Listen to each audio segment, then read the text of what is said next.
Queridos hermanos, ayer mirábamos hacia Dios y hacia Dios que nos ha creado y decíamos que Dios es muy importante en mi vida, es lo más importante que hay en mi vida.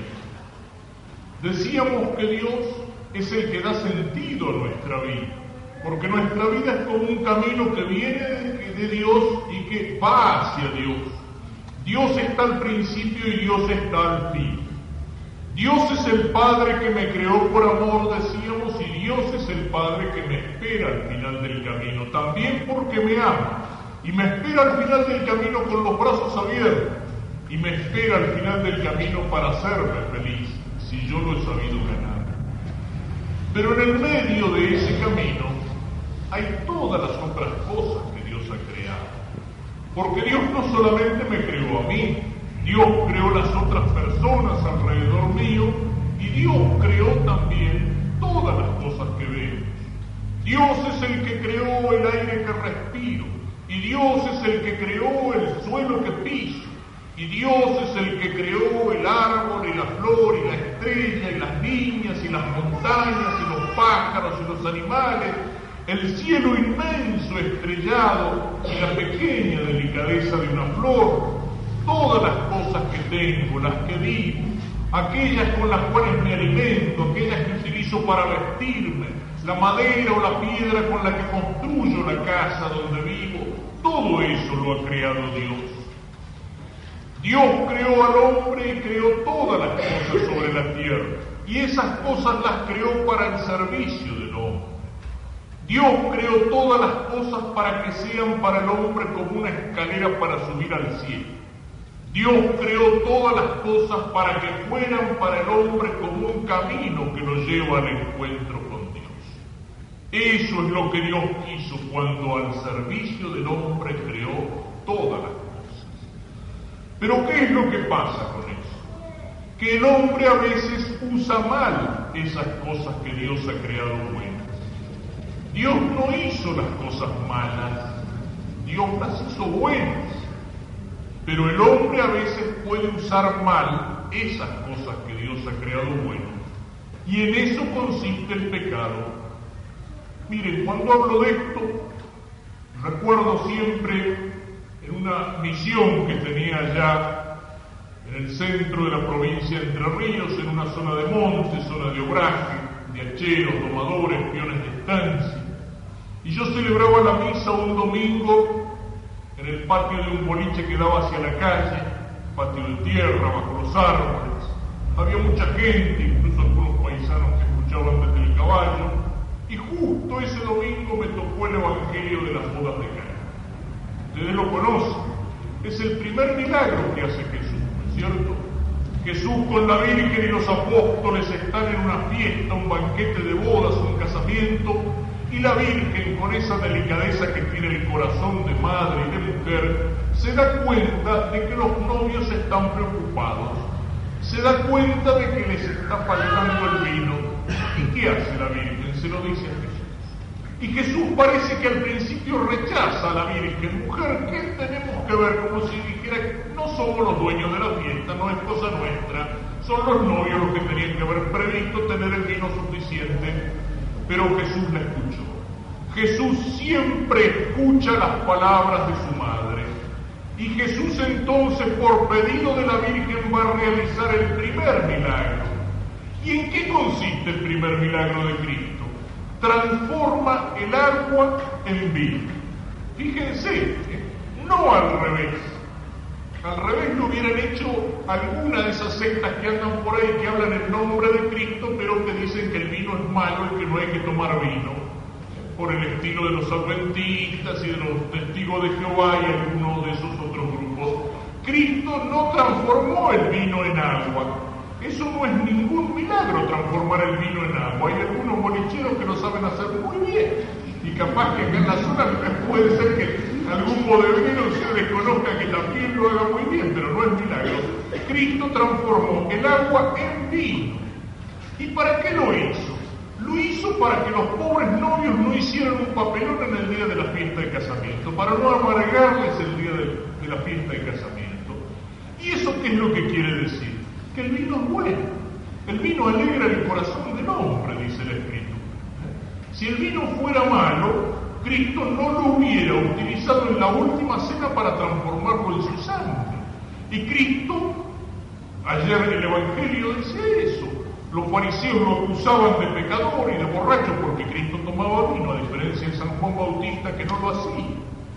Y si el vino fuera malo, sería pecado plantar una viña. Pero no, Cristo nos muestra que es bueno. Yo recuerdo que hablaba sobre esto y en este tono, y en un momento la paisanada que escuchaba tenía una cara de ganas de aplaudir, le estaba gustando mucho la cosa, ¿no es cierto? Y entonces empecé la segunda parte que no les gustó tanto. Les digo, ¿ustedes se imaginan a nuestro Señor Jesucristo, a la Santísima Virgen, a los apóstoles participando de la alegría de sus novios? Por supuesto que sí, no iban a estar amargando la fiesta.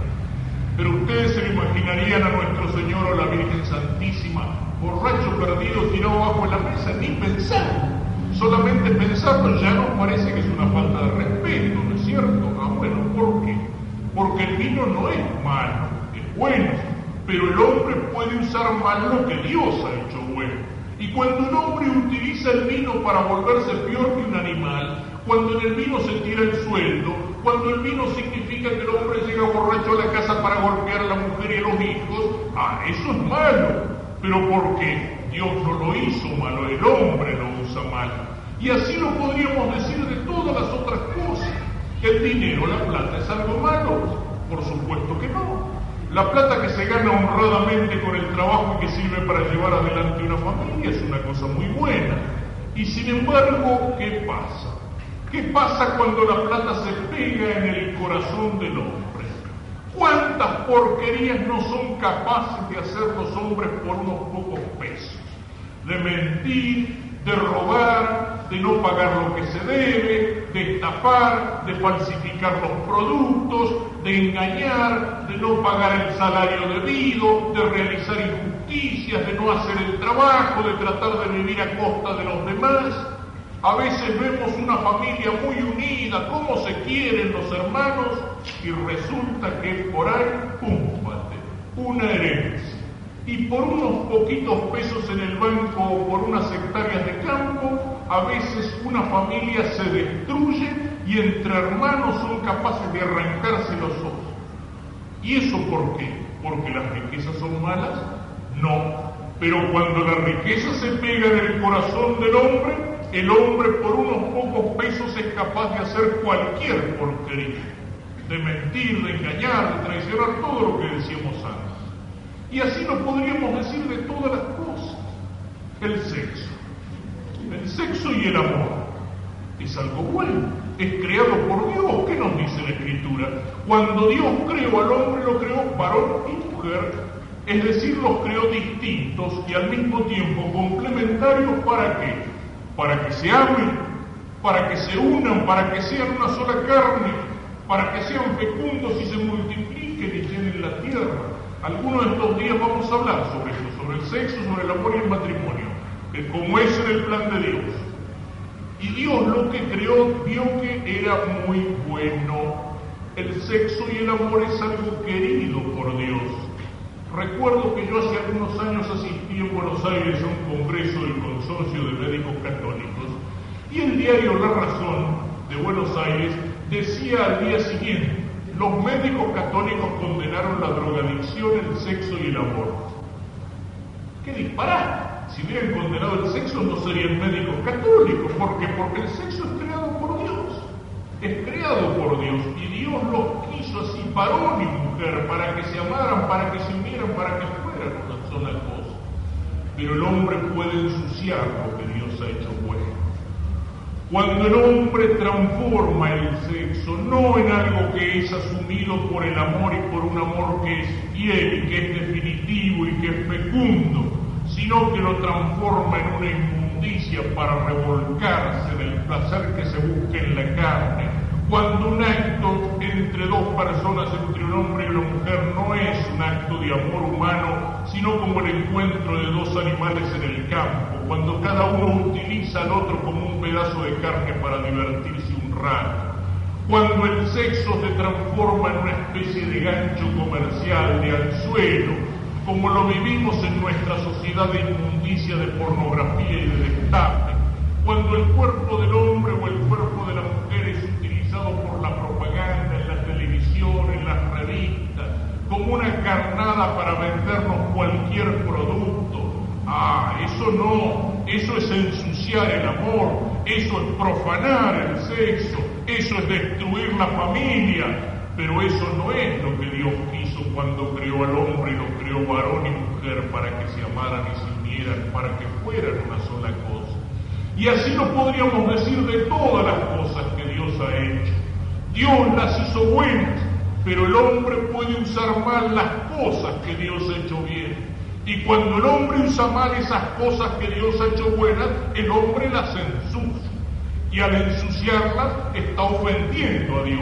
Y eso es el pecado.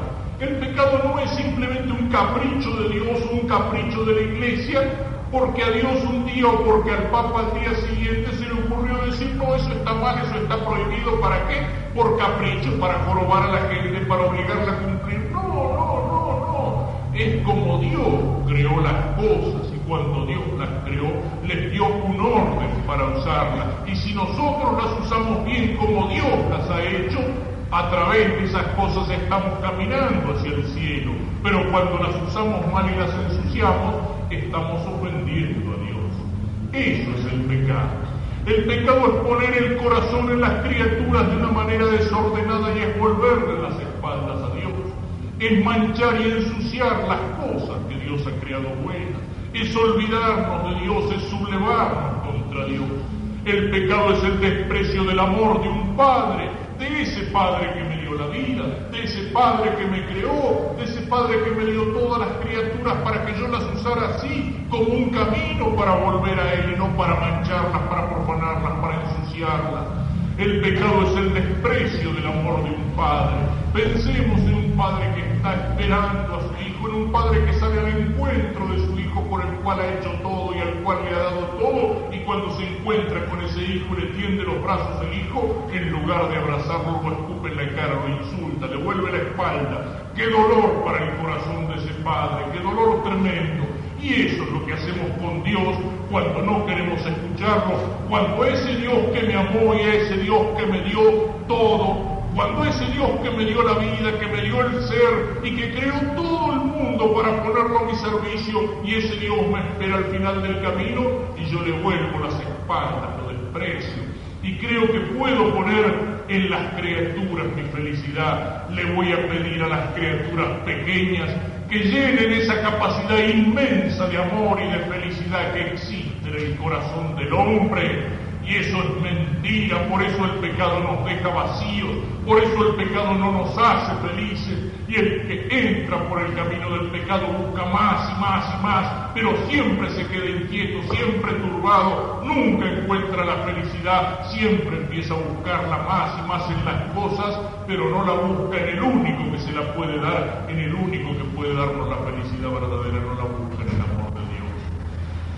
Si quisiéramos poner una imagen de la realidad del pecado más allá de todas las palabras humanas, simplemente limitémonos a mirar a Jesucristo clavado en la cruz. Cristo desnudo, Cristo clavado, Cristo coronado de espinas, Cristo con su cuerpo desgarrado por los azotes, Cristo lleno de sangre, de sudor, de saliva, de barro, Cristo muriendo en la cruz entre dos ladrones, Cristo con el corazón atravesado. Esa es la imagen del pecado, esa es la realidad del pecado, porque Cristo es el que asumió nuestros pecados, porque Cristo inocente es el que cargó sobre sus espaldas mis pecados, porque Cristo llevó mis pecados a la cruz, porque Cristo murió por mis pecados, y cada uno de nosotros mirando la cruz puede decir: Cristo está allí por mí, por mi pecado. Yo he sido el que clavó a Cristo en la cruz.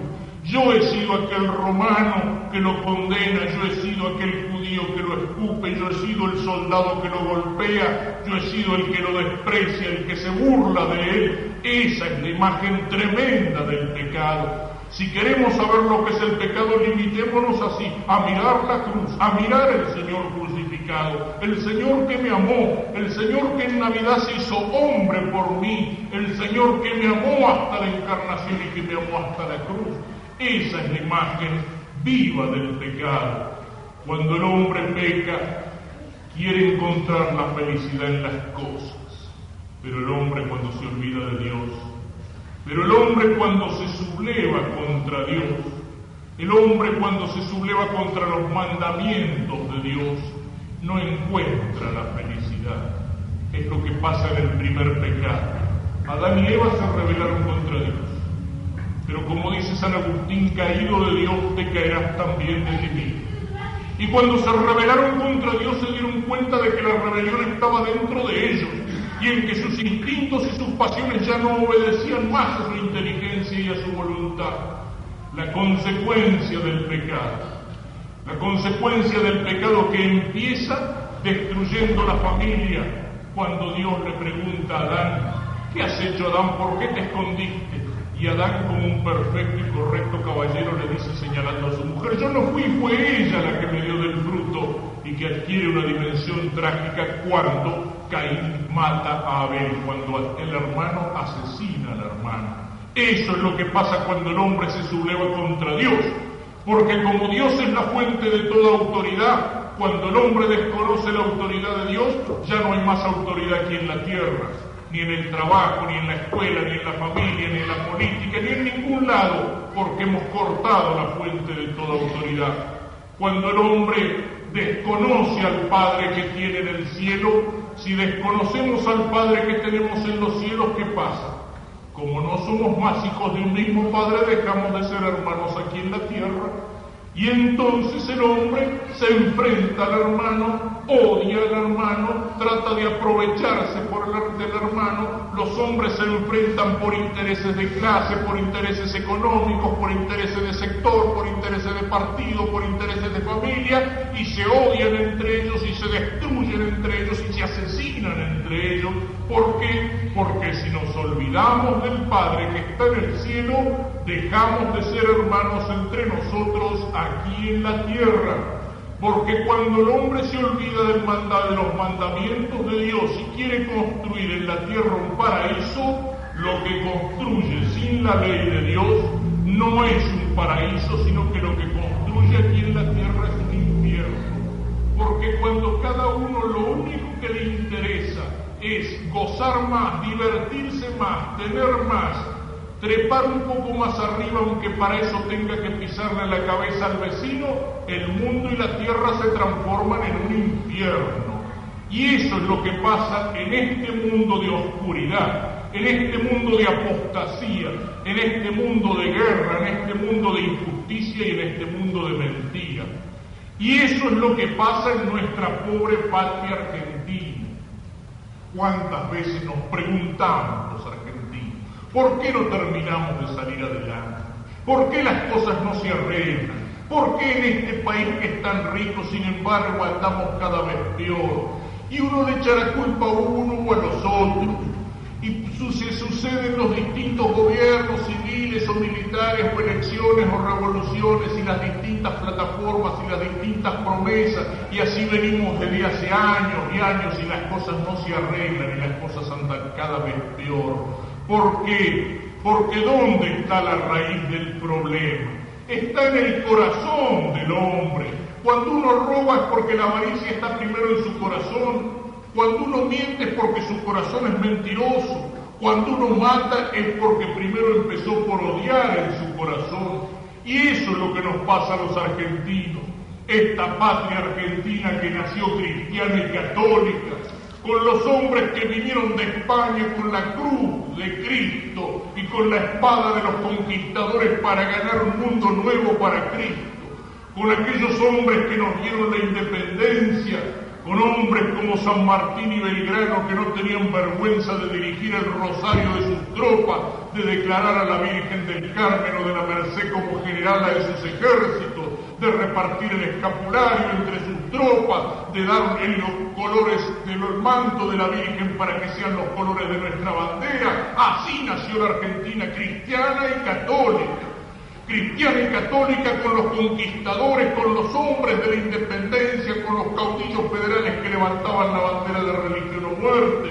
Pero después sí, después vinieron los hombres de las logias, los doctorcitos porteños, los hombres de la masonería, y nos quisieron dar un país sin Dios, una escuela sin Dios, una Argentina sin Dios, y los argentinos nos olvidamos de Dios y de los mandamientos de Dios, y es por eso que andamos como andamos. Se le puede echar la culpa a los yanquis, a los rusos, a las multinacionales, a los ministros de economía, a esto, al otro o al de más allá. No, lo que está podrido es el corazón del hombre.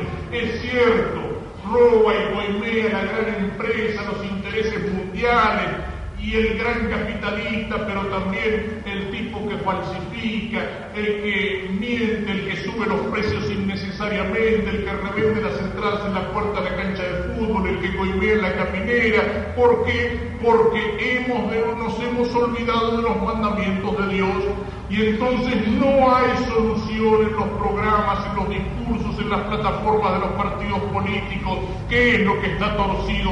Es el corazón del hombre. Y hasta que los argentinos no nos acordemos de que esta patria nació cristiana y que cristiana tiene que ser, hasta que no empecemos a caminar derecho por ese camino que nos señala el Evangelio y que nos señalan los mandamientos de Dios, hasta que no empecemos a vivir en serio como cristianos, amando a Dios por sobre todas las cosas y amando al prójimo como a nosotros mismos por amor de Dios, porque es hijo de Dios, y entonces es hermano mío, no va a haber ninguna solución. Es fácil sentarse en una mesa de café o en una mesa redonda en la televisión y empezar a discutir y arreglar el mundo y sus alrededores. Pero lo que hay que empezar por arreglar es esa pequeña partecita del mundo que es cada uno de nosotros. Por eso la Iglesia nos llama a la reconciliación, pero por eso el Papa nos dice que no hay ninguna reconciliación posible si no nos convertimos, si no cambiamos, si no nos arrepentimos de nuestros pecados, si no empezamos por reconciliarnos con Dios, por cambiar, por ser en serio cristianos, por tratar de vivir como hijos de Dios, y solamente así podemos ser semillas de reconciliación para una sociedad nueva. Pensemos un poco en esto, pensemos en que el pecado es un engaño y una mentira. Es una felicidad que se nos promete, pero mentirosamente. Es una felicidad que vamos a buscar en las criaturas cuando solamente Dios la puede dar. Pensemos en que Dios, cuando me creó todas las otras cosas para mí, pero las creó para que fueran escalera para llegar al cielo y no camino para apartarme de Dios. Si miramos a las cosas así, dice un gran pensador francés que las criaturas son velo y a la vez revelación de Dios. Si miro a las criaturas con los ojos turbios y con el corazón enfermo del pecado, las criaturas me ofrecen a Dios y empiezo a vivir en un mundo donde Dios se esconde y donde Dios se oculta. Pero si sé mirar a las criaturas con los ojos limpios del que vive en la gracia de Dios, entonces todas las criaturas, como dice la Escritura, como dice el Salmo, los cielos y la tierra cantan la gloria de Dios, y todas las cosas creadas me están remitiendo a aquel que me creó, me están remitiendo a aquel que las creó y que las creó por amor, me están enseñando a conocer y a amar a Dios. Y la última imagen en este pensamiento sea volver a mirar al Señor crucificado y sea preguntarme qué es lo que Cristo hizo por mí, y sea buscar la respuesta en el crucifijo, que es como un libro que me dice con su imagen tremenda: me amó y se entregó a la muerte por mí. Y después de mirar hoy hacia la realidad del pecado, volveremos mañana a levantar los ojos hacia la cruz para descubrir en ella la inmensa misericordia del Señor que me perdona.